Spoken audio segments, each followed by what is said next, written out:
because I Did it? made him. Okay. Guys, I only shop on Shein these days. I'm gonna do it. I'm doing it Full this head month. to toe. I'm saying I'm gonna do it this month. Yes, now for you'll sure. get so much money. I'm going I mean, to. you'll get so much work for your money. Yeah. You get change. Thank you guys so much for joining me on my video. I really appreciate it. So we all know motherhood. It's fun. It's great. Yes. It's got its highs. It's got its lows. The reason that I wanted to do this video was because even when you speak to your parents, it's like all of a sudden they forgot everything. Yeah. Yes. Everything was all of a sudden just rainbows and sunshines, and like we flew majestically out of their vaginas or their tummies, and it was amazing. But like I'm guilty of that now. Yeah. My friends that have newborns, I feel I can't give them advice Yeah, anymore. because I don't remember. Because I think you're just so caught up in the moment of where you are in your parenthood journey Yeah. that I actually can't give free. Like I'll try and remember, but like I don't think I'm the best source of advice. I think that's a trauma response. It is. But that's Wonderful something that is also that. that no one talks about, is that as much as it's a beautiful like experience being pregnant and giving birth, it's actually very traumatic. Yeah. And like you said, people suddenly don't remember. And then when I gave birth, and then two of my cousins gave birth, and another one, and everyone had these, I don't say near-death experiences. And then I'm like, why didn't you guys tell us like this is what childbirth Exactly. is Like I felt so Yes. unprepared. Exactly, because everyone was like, Yes. oh no, natural birth. We gave birth, and it's the like you said, sunshine and roses. And I'm like, Yes. but why did we almost die? Exactly. Why did all of us almost appreciate die if it was so easy for you guys? Is it normal? Okay, maybe it is normal. Look, I do think these experiences are normal, but what's not normal is the fact that people don't want to talk about it. Yeah. You must accept that it's just Exactly. a part of life. Like how and many that's it. times as like, for instance, I think was it 2 weeks back or something, like you just feel so drained and you're so exhausted. Actually, I think I spoke to you about it as well, where you're like, now you can't even vent or complain because now it's seen as a thing of, oh, you're so ungrateful Yeah. for your child. It's Yes. fine. I didn't say I'm ungrateful. I'm just telling you how I'm feeling. Yes. And I want to say, on that note, I feel like a lot of times, I feel like I tell the truth. Like, if my son is driving me up the wall, I'm like, listen here, guys. This has happened, this has happened, Yes. this has happened.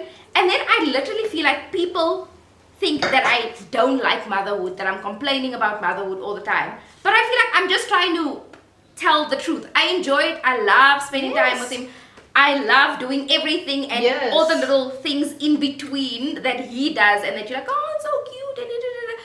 You know, sometimes they do these things and it's wonderful and it's cute, and it's not cute all the time, but you have to ask yourself, why did you decide to have kids? Yeah. Yeah. Now you've had the child, like what is the, not that there has to be a purpose for everything, but you didn't have a child because you wanted a cute thing around you. Yeah. all the time. Exactly. There's a bigger purpose to having a kid and being a mom, and in between that journey, you are like the catalyst, you raising Yes. this person for the world. It doesn't have to be cute all the time.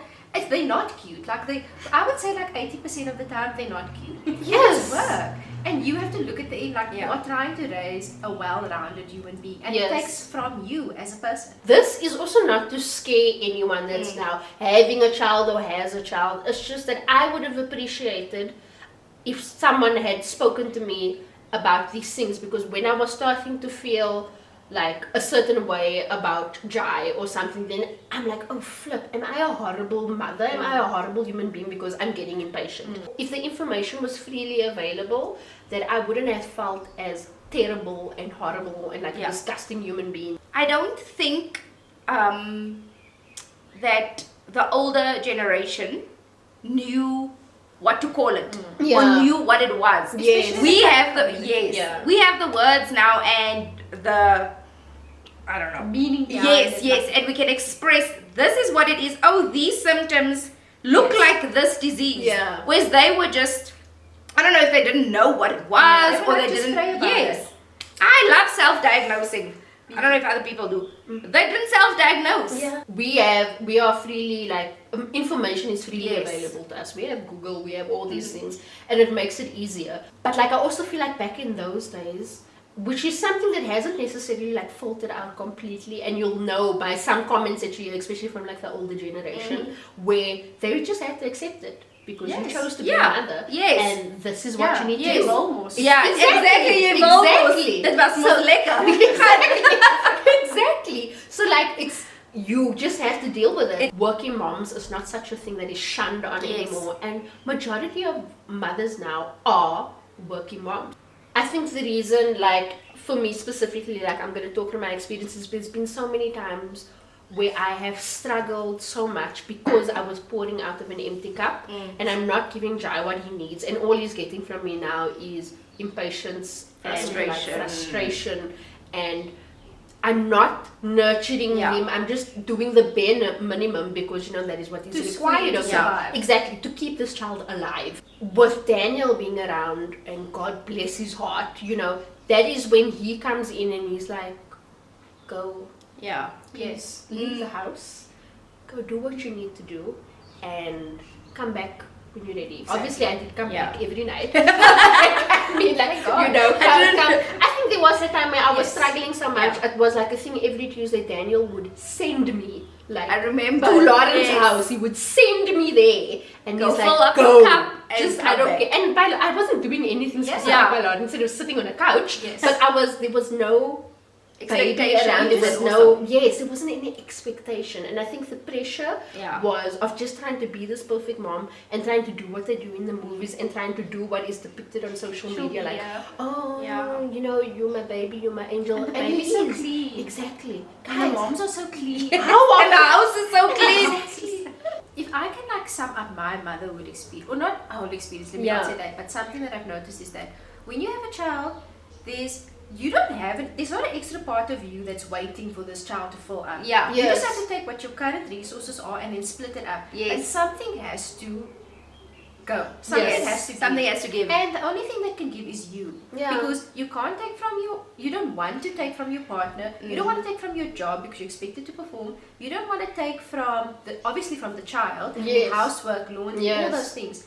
And the only thing that can give without anyone getting hurt other than you is you. Exactly. So you start not taking care of yourself, you stop doing the things, you don't have any hobbies, you don't spend time with your friends, you are the one that has to go. And you spread so thin that at a certain point your essence is so thin that you don't even exist anymore. Like, who are you? But then you lose your identity as an individual, and you just like this mother. I'm a mother, and that is now my sole identity. Yes. And the problem with that is you don't realize it's happening until you explode. Exactly. Yes.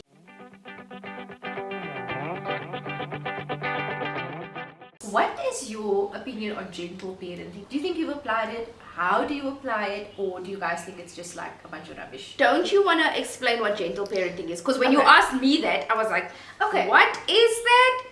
And I feel like maybe people know what it is, but they don't know what it's called. Okay. So I'm not an expert, and obviously I haven't researched it a lot, but from what I can see from gentle parenting is every action or everything that your child does, you actually explain it to them and be like, well, you don't do this because of this, and this is what you should do instead, or let me show you how to do this instead. So for example, Creed maybe hits another child that's at your house and be like, Creed, I know you're angry, but instead of doing this, why don't you rather do this? Yeah. But for the whole day, you just gently explain the consequences and give him another way of expressing his feeling. I don't think that I consciously think about it.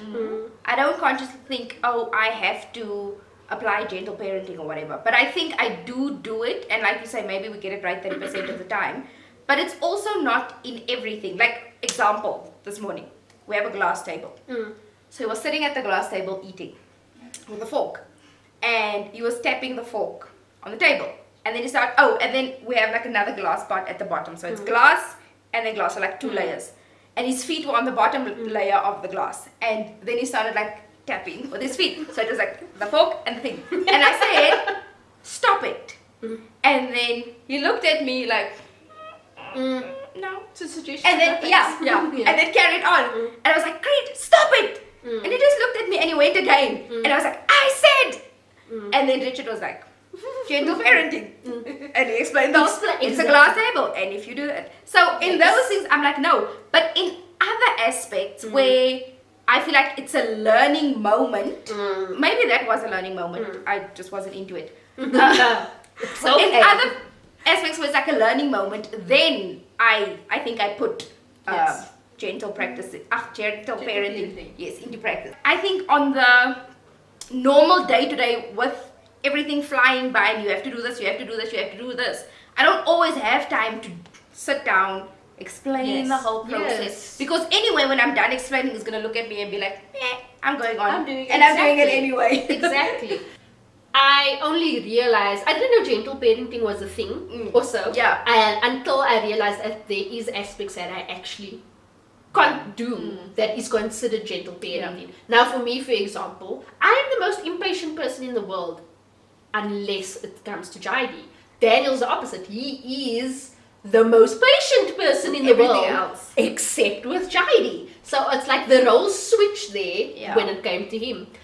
So like for instance, when let's use that we have a glass table too. So if Jai also bangs on the glass table, I will explain to him, Jaidi, that glass table can break and it can cut you. I don't want you to get hurt. Can you not do that? And then he registers and he's like, okay, cool, I'm not going to do it. And then he'll actually be like, oh, sorry, mommy. Stuff like that. But then there is also times where I don't have the energy to do it. Where it's like, I'll just be like, Jai, please stop. And I will tell you, Yeah. yes, you know, and I'm like, Jai, can you please stop? And he'll be like, because you know what, honestly, kids do want to know why, guys. Yes. But you know Yes, what, the one why. thing, when we're talking about also with like triggers from our childhood, it was the thing like, we couldn't be why? It's because I said so. Yeah. That's the thing, because I said so. Because I'm the mother. Exactly. Yes. And I realized how like that affected me as well, because in my mind as a child, I'm thinking like, I'm just asking questions. I want to understand why can't I do Or this? in your mind, you're like, when I'm an adult, I'm going to know everything. Exactly. And you know, I'm just going to tell the child and they just And they do understand. think that you know everything. They do. guys, because they do. Creed is now at the why stage. Yes. Everything is why. Yes. And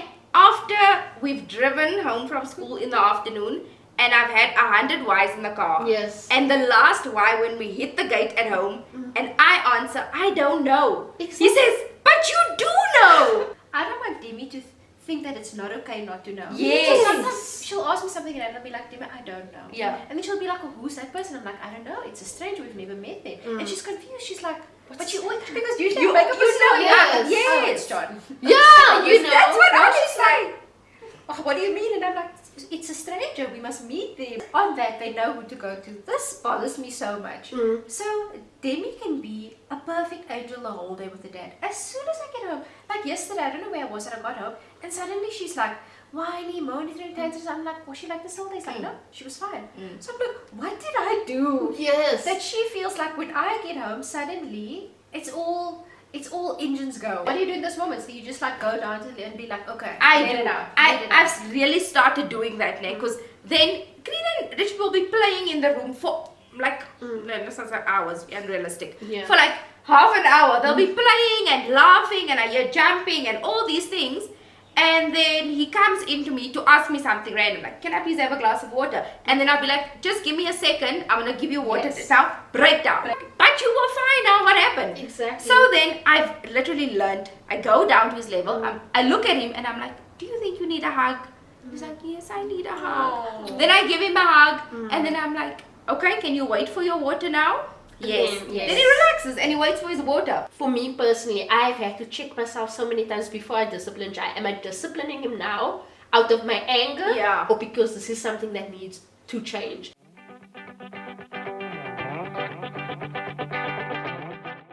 What would you do, or what do you do in a situation where your child is learning something from someone else? It's socially acceptable in some Yeah. areas, and then but for you it's like not a thing. Yeah. So I actually have. It's not a big thing. Yeah. But it's really like. For when it happened, I was like, what the heck? Yeah. So- I had that moment also with, like last week. So Demi came home it was about a month ago, and she just started saying, I hate you. I'm like- so at first I was like, what? So I started with ignoring it, and she kept on doing it. So who does she say it to, and in what context does she use it? So she says it to me, When she's angry. and when she's angry. Oh, So okay. she's So she knows exactly when She knows uses it. exactly when to use it. I know that it's learned behavior. So that she's Yeah. seen in action. Yes. So what I did was, I didn't respond like immediately because, so at first I was like, no, don't say, I did actually say, I Yeah. did say, don't say that, Demi, we don't say that. And the more I said that, the more she said it. Yeah. So what I did was, obviously I Googled it. And I googled it, and what they said was, okay, what you should do is when she says that, be like, okay, that's fine, but I love you. So I kept saying that, and I'm telling you, after a week of her, I hate you, after I started saying, that's okay, well, I love you, she stopped saying it the next day. And to this day, she hasn't said it again. But weird enough, that is something that I'm dealing with Jai as well. And I think I actually put it in our group as well. He is on this stage of, I hate you. And he says, Jai is also a little older, so I actually believe he does believe that's how he feels. Yes. And you know what, my thing with him is like, because I've told him once before, I'm like, my baby, you're not gonna like everything. You're not gonna enjoy everything, and that's okay. You will figure out what you will like, and you'll figure out what you dislike. And I also have that response when he's like, I hate you, and I'm like, it's okay. You feel that way now, but I know you're not gonna feel like that. And I also have to remind myself that this is not something I need to be taking personally. Yes. You know, I shouldn't be taking it personally. This is the same child that stuck his finger up his butthole and thought it would be fun. Like, I don't need Literally to just take ate the snail. And now he wants to like unpack like And you know, complex that's emotions. difficult because I know you do it and you did it. I also do it. I want to validate his feelings. Yes. And I want him to know he's valid in feeling what he's feeling. Yes. And if you say something like that, you don't want to be like, no, you don't, or Exactly. because, like you said, maybe that is how he feels in that Exactly. moment. How we associate. Yes. Yes. So you just need to turn that behavior around into Yes. a positive way of saying I hate you. Yes. So what do you do when your child comes? Okay, so mine wasn't like that, and I don't know how to address it. We still are like, don't say it. both of us like, you don't say that. There is times where you like genuinely Because just don't know. I don't know how to, like, what's the word, counteract. I don't know how to fix it. And he'll do something, if it's good or if it's bad, doesn't matter, and he'll go, oh my god. And Rich and I were like, where did you hear that? Because we don't say that in Yes. house. And I know it has to come from school. Because I can't say it okay, but yes, it has to come from school because we don't speak like that. So what do I do? Exactly. How do I say, yes, but like, what do we do? Weird enough, when like I don't know, with Jai it's been different and touch, you know, like look, I'm a music person and I like my different types of genre, but there are times when I'm like in the 90s mood and I need to listen to my Missy Elliott, Yeah. my Eminem or something. Obviously it's not the most friendliest music that you can ever listen to. Yes. However, I have yet to experience Jai picking up on those things, and I don't know if it's because we've never brought it up and we've never reacted in a way. Yeah. There are times when Jai will say stuff like "shut up" and things like that. And I'm like, listen, here, buddy, that's not okay. that's not on. That's not Yes. okay. I don't talk to you like that. Why do you think that you can talk to me like that? You So know? Demi also says, she also said, oh my god, a lot. Yeah. And what I did was, when she would say it, I'd be like, oh my word, in Yes. response. Then eventually she'd just stop saying it and she'd say, oh my word. With kids, guys, they are sponges. Yes, they're born manipulators. No one can tell me otherwise. They're born with it. They're born with it. But like they are sponges and they soak up things very quickly. Maybe he's also like, he sees your reaction, he's like, Yeah. This is a good one. I get a response out of them, Yes. you know. So for me, when Jadi does stuff like he's at the stage again, he does do the I hate yous. Like Jadi's at full on teenage stage. We are at the I lock You're done. myself in my room. It's I hate you. I don't want to live here anymore. I'm finding a new family. Like, just, you know, exactly. And then you can put him out. We're going very fast. I'm expecting him to get a job soon. Yeah. But there are stuff that he will say where, you know, Daniel especially, because Daniel is he's very passionate about honor. So if Jadi says something that for him is like completely out of line, you will be like very stern as well. Be like, Jadi, we don't say that. But he is also like, this is the reason why we don't say that. Yesterday, for example, Daniel just told him to stop doing something again. And Jadi was like, and then I told him, Jadi, if you put that in your mouth, you're going to choke and you are going to die. Do you want to die? No. Are you going to do it again? No.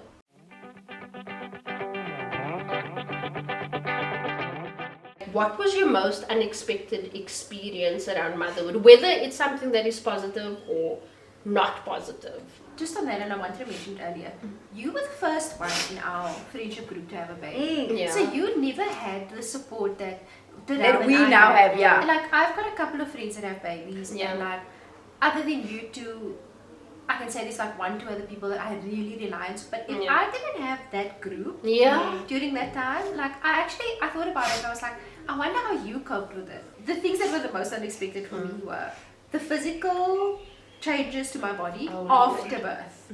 Not while I was pregnant, all these things that could happen, could not happen.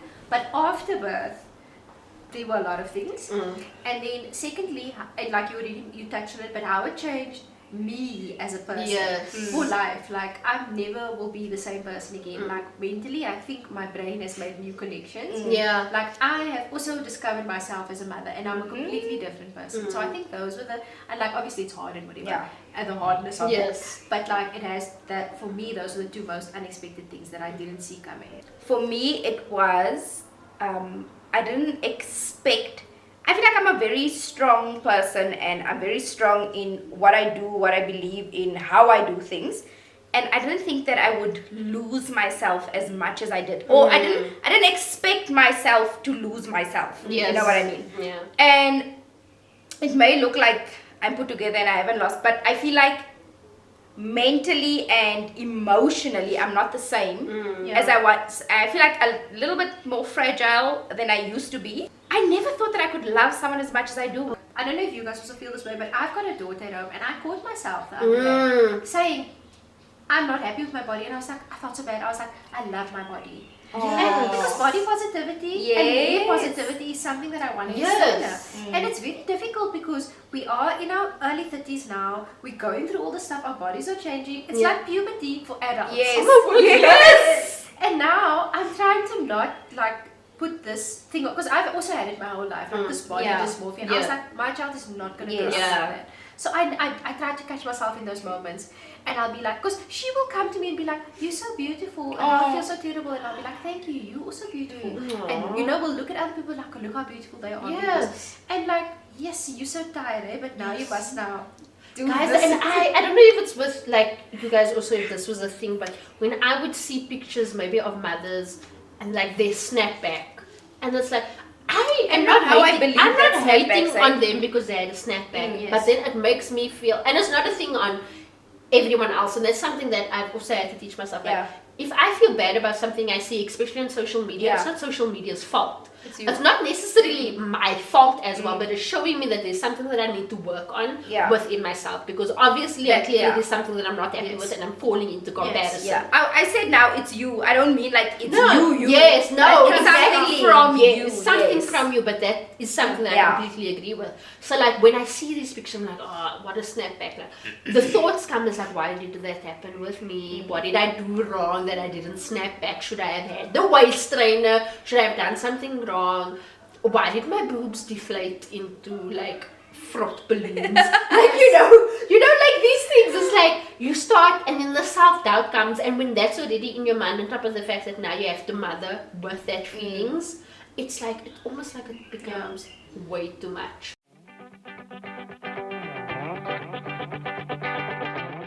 Alright, so my question is, what has been the most challenging part of motherhood? And sorry, initially I wanted to say what has been the most challenging part of parenting in general. The reason I changed to motherhood is because we're talking about motherhood, but my actual question is about parenting in general. The most challenging thing about parenting. I think, if I can go, like for me, again, we're talking like you were speaking about the unit as well. Like me and Daniel, we've always been very different. Like Daniel is the sweetest person on earth, and I am like, I hate people kind of person. You know, we've always been, we're not like complete opposites, but we're very different. So coming in to raise a child together and seeing his parents' style and then my parents' style, and also Daniel he grew up with a Thai mother and a white father. So the cultural difference between me and him and how we were raised as well, it's also like, it comes into how we're going to raise Jai. So for me, the challenging part about parenting is also respecting that Daniel has his own parent style, respecting the way that he parents, and understanding that he needs to do what he needs to do And with sometimes Jai. you must just You shut know, up and exactly. take Not a only- step back yes. and let them do it. And not only Yes. that, it's also because I don't want to teach Jai that there's already division between Yeah. mommy and daddy No. as well, because they pick that stuff Yeah. up. Jai is already very overprotective of me as a mommy. So if Daniel tickles me or like pretends, like we pretend to wrestle and stuff, Yeah. Jai is like, listen, your daddy. Don't you dare, don't you come for my mother, you know. So there's already that aspect, which Yeah. it is cute, but I also don't want Jai to be like, but my daddy mustn't do this to my mother. And he Yeah. mustn't, because, you know, I want him to understand that this is your daddy, this is a safe place. He loves you just as much, Yeah. sometimes maybe even more than I do. And I need to respect that whatever Daniel, the decision that he makes regarding Jai and how he wants to parent Jai, I have to support it Yes. and respect that. Yeah. And obviously it's a discussion. And there's times we all fail. And if my thing is, if you think you're parenting right, then your child's probably going to For me, I would say it is, and I'm still saying now, just the lack of sleep. Just like being always on, like tied to that is being always on, and like no like wiggle room for. I was thinking about it this morning. I was like, I tried to do my hair, and I was like, I didn't even have 35 minutes to just do my hair without constantly having to be on. So it was that lack of like time for yourself. And then the other thing I would say is I'm a very anxious person again, and I'm a planner. So for me, the most unexpected thing was that you cannot plan. Oh, Nothing fits into a box, and the expectation is like nothing. Don't have any expectations when Yeah. you're Yeah. parenting. Nothing is gonna. You're not gonna be how you thought you were gonna be. Your child is not gonna be the person you thought you were gonna be, and it is wrong to put that expectation on your child. And I'm glad that I've learned that now, instead of like late in their life where she comes to be like, I want to be a lumberjack. I want to be able. I want to be like. why a I lumberjack? don't know, it was random. And I just want to be like comfortable enough to be like, okay, Let's I'm happy go. you healthy, you a lumberjack Yes. girl. Yes. I'll teach you know, how. yes, exactly. So I think it was that, like, just how nothing ever can fit into a list, a plan, a box, and that was the most challenging part for me, as for both Dalmain and I, of parenthood. For me, it's the constant thought that I have at the back of my head of you are raising somebody's father, somebody's husband, should be suitable person of society. Yeah. And I must say, props to my mother-in-law. She raised Richard like I can't like, and yes. And that's No how I want- complaints. No complaints. Product perfect, no defaults. Yes, we have some, but on the most parts, we bad, did not really bad. good. Yes. Yeah, she did really, really well with it. But like, and that's how I want to raise Creed, because if I just look a little bit run down, Richard is there. He's like, look here, you do you, go lay on the bed if you want to, read your book, I will do this, I'll do this, I'll do this. So there's no gender roles, no nothing like that. So for me, I want to raise Creed in a way to be a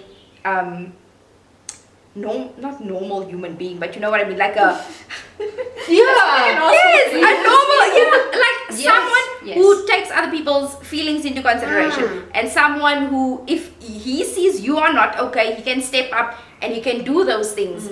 And that's what I find most challenging, to just every day challenge myself to be better so that he can be better. Yes. I don't want to baby him. I don't want to raise a mommy's boy. That's I think that's a tough thing for boy moms to Yes. realize, is that that's always a fear at the back of your Yes. mind. And I'm like, I'm glad that I don't have to think about it, Yeah. but I see it Yeah. a lot with all of my friends that have sons. They really think about that, and it's an extra layer of stress having a son. Yeah. I've noticed that. Like, they want to love them so much, and they also feel Yes. like they need to hold back, which I think is such a Yes. difficult thing that you guys are juggling.